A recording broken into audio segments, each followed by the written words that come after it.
एक बार गुरु मत्स्येंद्रनाथ नाथ घूमते घूमते अयोध्या के पास जय श्री नामक नगर में गए। वहां वह भिक्षा मांगते हुए एक गरीब व्यक्ति के घर पहुंचे। अलख निरंजन की आवाज सुनते ही गरीब की घरवाली बाहर आई, जिसका नाम रूपा था।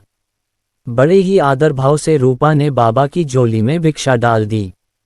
वैसे तो रूपा के मुख पर पतिव्रत का अपूर्व तेज था। उसे देखकर मच्छंदरनाथ को बड़ी प्रसन्नता हुई, परंतु साथ ही उन्हें उसके चेहरे पर उदासी की क्षीण रेखा दिखाई पड़ी। जब उन्होंने रूपा से इस उदासी का कारण पूछा तो उन्होंने बताया कि निसंतान होने से संसार फीका सा जान पड़ता है। मच्छंदरनाथ ने तुरंत झोली से थोड़ी सी भभूत निकाली और उसे रूपा के हाथ पर रखते हुए कहा, इसे खा लो, तुम्हें पुत्र प्राप्त होगा। इतना कहकर वे वहां से चले गए।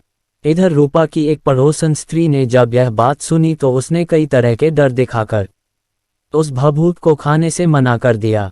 इसके बाद रूपा ने उस भभूत को एक गड्ढे में फेंक दिया।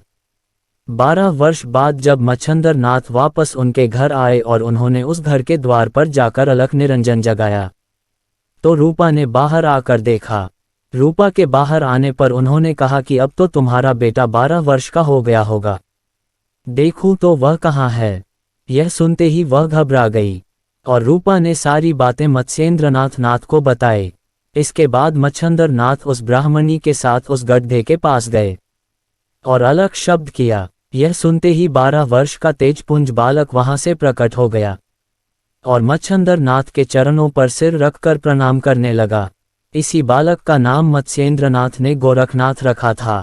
यह घटना रायबरेली जिले के अंतर्गत जायज नामक कस्बे में हुई थी।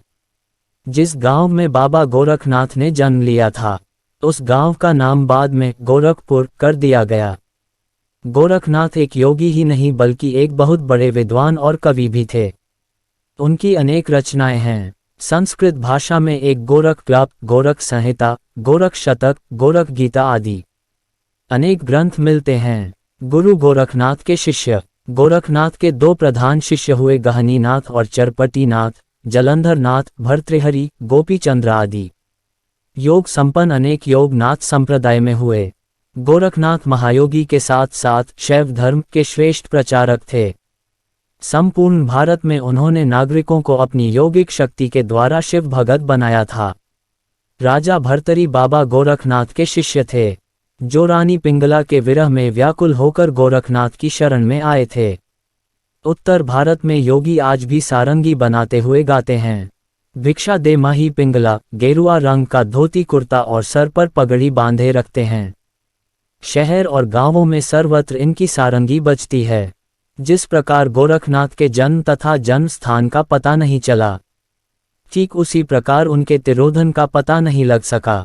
नाथ संप्रदाय के लोगों में विचार है कि गोरखनाथ अमर है, अभी तक भी उनकी विभूति कभी कभी प्रकट होती है। जय गुरु गोरखनाथ। चैनल को सब्सक्राइब करें, सभी पर गोरखनाथ की कृपा होगी।